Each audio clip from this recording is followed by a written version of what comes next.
আজকে যেটা বানাবো সেটা হচ্ছে গাজরের হালুয়া। এর জন্যে গাজরগুলিকে ভালোভাবে প্রথমে ধুয়ে নিতে হবে। তারপরে এটা সামনের অংশটা এবং পিছনের অংশটা কিছুটা কেটে আমরা বাদ দিয়ে দেব। এরপর এর বাইরের খোসাটা একটু ছিলে নিতে হবে।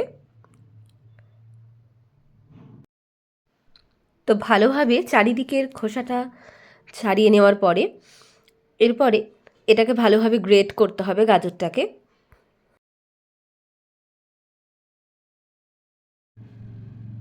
এরপর গ্রেডারের সাহায্যে ভালোভাবে গাজরটিকে গ্রেট করে নিতে হবে।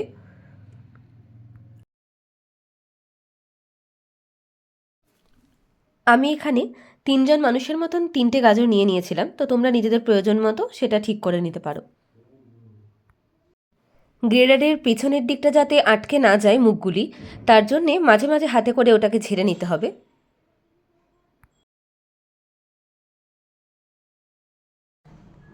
গাজরটা গ্রেট করা হয়ে গেছে।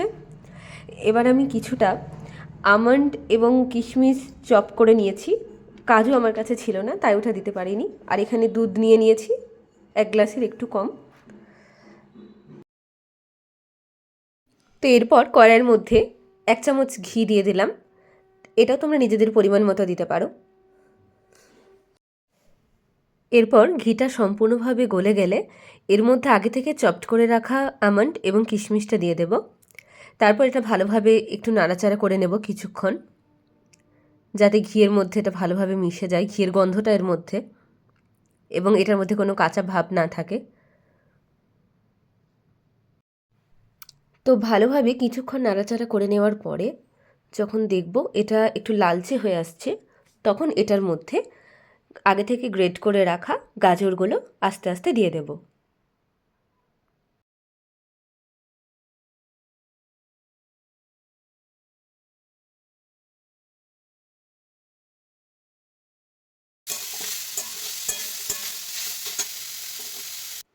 গাজরটাকে ভালোভাবে মিশিয়ে নিতে হবে এবং ভালোভাবে নাড়াচাড়া করতে হবে বারবার, যাতে এটা তলায় না লেগে যায়।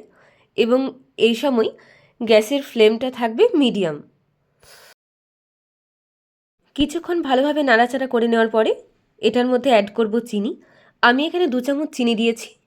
চিনিটা তোমরা নিজেদের পরিমাণ মতো অ্যাড করবে, যেরকম মিষ্টি খাবে সেরকম চিনিটা দিয়ে দেবে। এরপর আবার কিছুক্ষণ নাড়াচাড়া করে নেব, যাতে চিনিটা ভালোভাবে গাজরের সাথে মিশে যায়। এবার দুধটা এটার মধ্যে দিয়ে দিলাম। ভালোভাবে নাড়াচাড়া করে নেব গাজরটা দুধের মধ্যেই সেদ্ধ হবে। এটার মধ্যে আলাদাভাবে কোনো জল ইউজ করব না, কারণ তার জন্য টেস্ট খারাপ হতে পারে। গাজরটা দুধের মধ্যে থেকেই সেদ্ধ হবে। এবারে আরও কিছুটা গুঁড়ো আমুল দুধ এটার মধ্যে অ্যাড করে দিলাম টেস্টের জন্য। ভালোভাবে নাড়াচাড়া করে নেওয়ার পরে এটার মধ্যে একটা স্পেশাল জিনিস অ্যাড করছি, সেটা হচ্ছে গুড়ের সন্দেশ। তো আমার কাছে খোয়া ক্ষীর ছিল না, তার জন্য আমি এটা অ্যাড করেছি, যাতে টেস্ট আরও এনহ্যান্স হয়। তোমরা নিজেদের মতো চাইলে অ্যাড করতে পারো বা খোয়া ক্ষীর অ্যাড করতে পারো।